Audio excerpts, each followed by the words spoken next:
Mesdames et messieurs, la récréation est terminée du côté de la région russe de Koursk.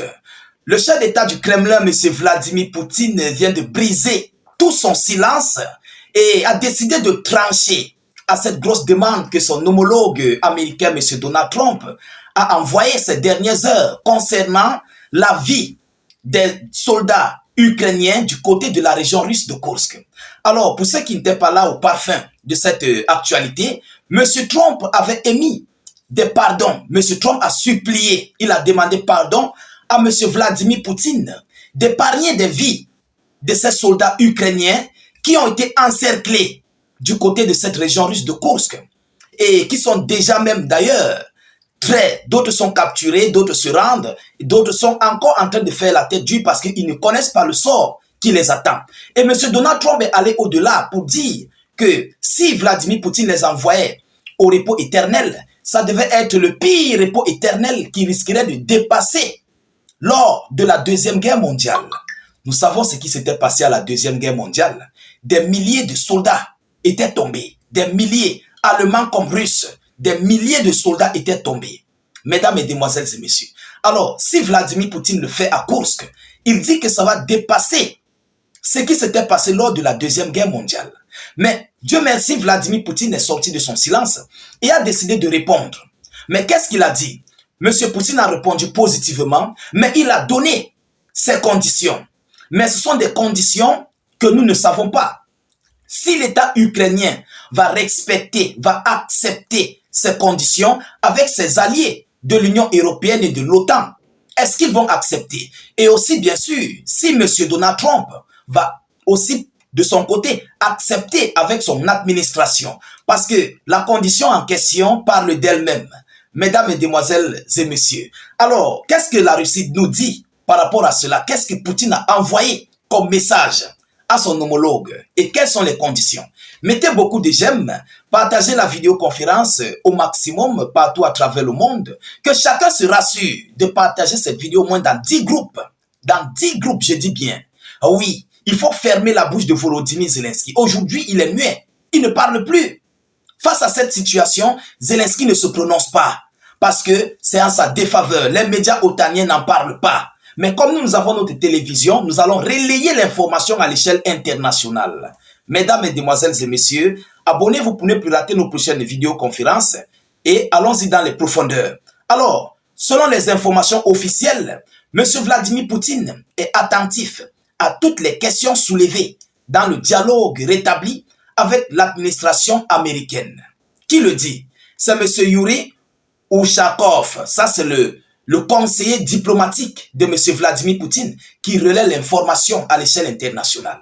Vous comprenez? Alors, mesdames et messieurs, il continue en disant, le président russe a répondu positivement à Donald Trump au sujet du sort des milliers de militaires ukrainiens bloqués dans la région russe de Koursk, a fait valoir le conseiller du Kremlin, Yuri Ushakov.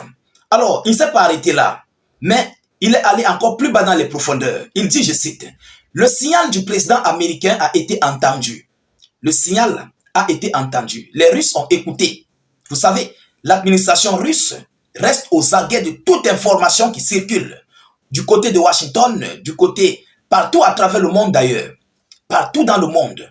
Alors, il continue en disant, et notre président a garanti la vie.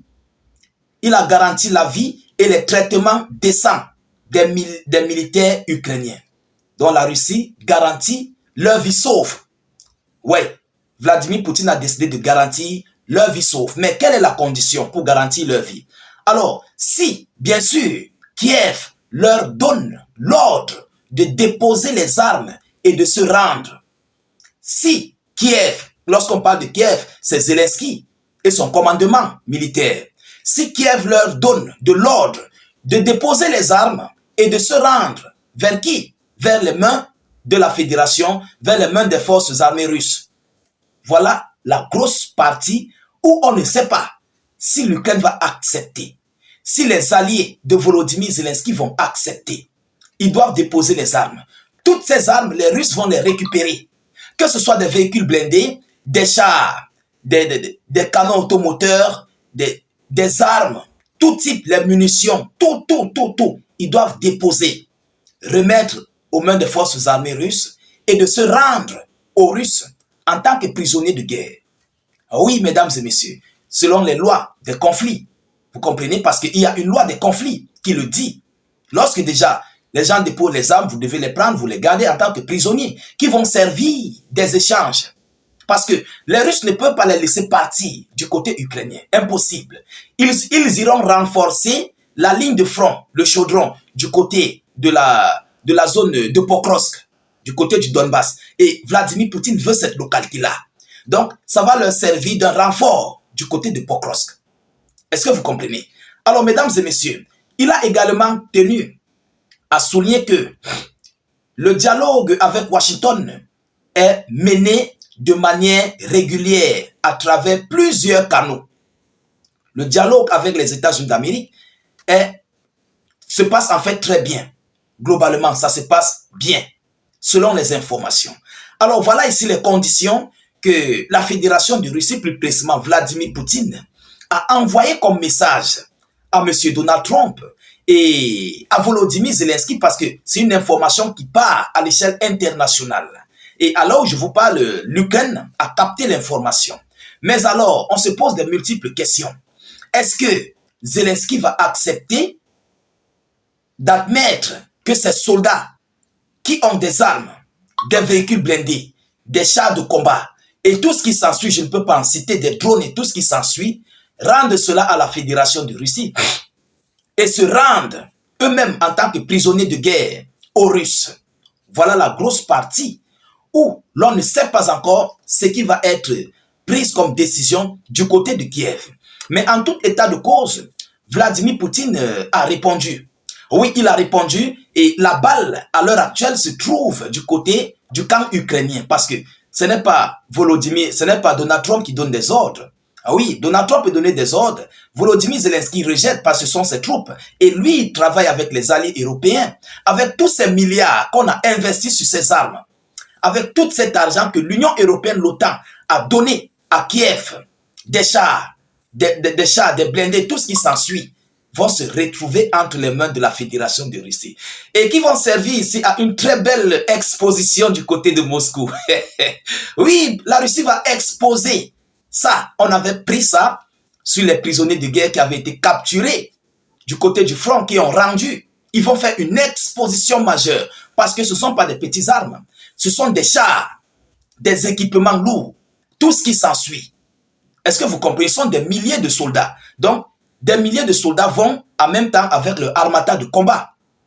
Ils ont leur armata de combat et la Russie va tout récupérer. Alors, mesdames, mesdemoiselles et messieurs, c'est une grosse perte. Ça serait une grosse perte pour l'Union européenne, pour l'OTAN. Ah oui, et pour Kiev. C'est une très grosse perte qui se prépare. Au cas où Volodymyr Zelensky accepte, mais si Zelensky n'accepte pas, je crois que ces hommes iront tous au repos éternel jusqu'au dernier Ukrainien dans cette région russe de Kursk. Jusqu'au dernier Ukrainien. S'ils n'acceptent pas d'admettre que ces hommes, ces troupes se rendent. Mesdames, mesdemoiselles et messieurs, voilà la situation la plus compliquée que M. Poutine a envoyée entre les mains de Volodymyr Zelensky et de ses alliés de l'OTAN. En tout état de cause, nous attendons ici les nouvelles de Volodymyr Zelensky. Nous attendons ce que l'Ukraine décidera et ce que Washington va décider à son tour. La balle est désormais dans leur camp.